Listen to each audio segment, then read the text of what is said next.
Magandang araw po, welcome po sa aking bagong YouTube channel na Nob9 TV on the spot. Real talk, real fast. Okay, wala na po tayong intro-intro. Nandito po tayo ngayon sa Nasugbu, Batangas kung saan meron po tayong bagong video presentation. Isang private farm resort na may lot area 3,221 square meters. Ito po ay corner lot along Barangay Road at meron pong mountain view. May access na rin po dito ng tubig, kuryente at sa internet provider naman po, magpapa-connect na lang kayo.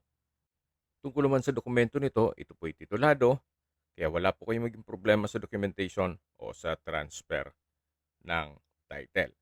Napakatahimik po ng lugar, sariwang hangin, at sa klima naman po, banayad lang, hindi naman siya ganun kainit at hindi naman ganun kalamig.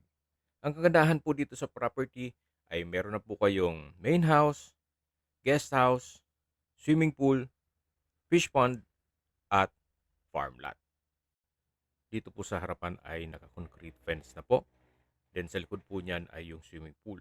At ito naman po yung garahe na kung saan kakasya po ang tatlong SUV. Kung sedan naman po, kakasya 5 hanggang 6. Concrete flooring na po itong garahe o driveway. Then mula po dito sa garahe, matatanaw natin yung main house. At samahan niyo po ako. Ikutan natin itong buong property. Pero ngayon, check muna natin itong swimming pool. Naka-tile flooring na po dito sa may poolside. Then sa dulo po ay meron pong pocket garden. At may ilang mga ornamental plants na nakatanim doon. Napakaganda po ng view. Sa harapan po ay palayan. Then sa dulo yung mountain view. Kaya po, check natin itong malit na structure kung saan yan po yung cottage. Then meron po itong kwarto, then banyo, at stock room. Mula po dito sa dulo, yan po yung view ng swimming pool. Then, itong sa gilid yung tinutukoy ko na pocket garden. At dito naman po yung cottage. Meron po itong tile kitchen countertop. Then sa dulo may stainless sink with faucet. At naka-tile flooring na rin po dito. Made of bamboo po itong wall at railing. At yan po, tunghayin nyo po ulit itong swimming pool. So far, well-maintained naman ito, kaya wala po kayong ipapagawa dito. Meron po ditong banyo na maayos naman ang toilet fixtures at dito naman po yung shower room. Dito po sa dulo ay meron pong maliit na kwarto. At pwede na po ito para sa inyong magiging caretaker. At least kompleto na siya dito sa labas. May banyo at kusina. Dito naman po yung filtration at pump room. So, kompleto rin po ang makagamitan para sa swimming pool. Tunghayin niyo po ulit itong swimming pool bago tayo pumasok dun sa mga bahay. Yan po ulit yung poolside. Then sa dulo yung cottage. May rice field at mountain view. Yan po, napakaliwalas, napagandang pagmasdan. Iba pa rin po pag lumalayo tayo sa syudad. Napaka-peaceful at quiet nitong area. Ito po yung tinutukoy ko kanina na garahe. At dito na po yung mga bahay. Dito po sa gitna ay malaki pang espasyo. At magandang pong lagyan ng string lights. Diyan sa gitna. So ito po yung tinutukoy ko na main house. At dito naman yung guest house. Pero unahin po muna natin itong main house. Meron po itong concrete pathways. Then, ito po'y concrete ang structure. Then, meron pong setback hanggang sa dulo yan. Then, ito po yung corner side na kung saan barangay road po yan. At meron ding mountain view. Palibot po yan, puro palayan. Kaya sabi ko sa inyo, napakatahimik po dito. Walang ganong kapitbahay. Ito po yung side view ng bahay.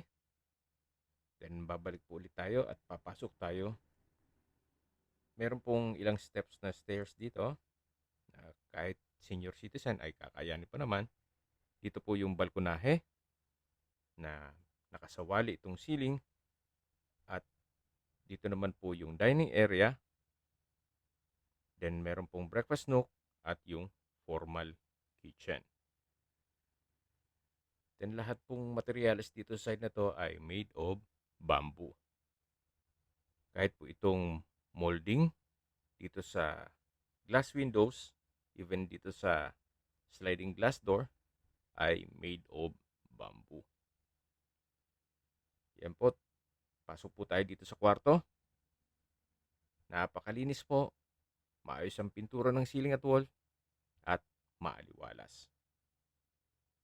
Maganda setup. Open concept lang. Tungkol sa gagamitan, wala pong nabanggit sa akin kung kasama po lahat ng furnishings dito. Even yung aircon. Yan po yung sliding glass door. Meron pong glass windows na nag-serve as natural sunlight. Then dito naman po yung side nung glass window sa part ng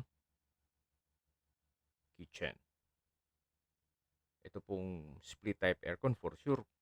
Sasama na yan kasi masisira yung structure pag tinanggal pa yan. So meron po itong sariling toilet and bath. May bathroom countertop, hand basin, vanity mirror, outlet. Then meron pong hot and cold shower, shower enclosure. Then naka-tile bathroom wall. At meron po itong bathroom window. Labas po tayo.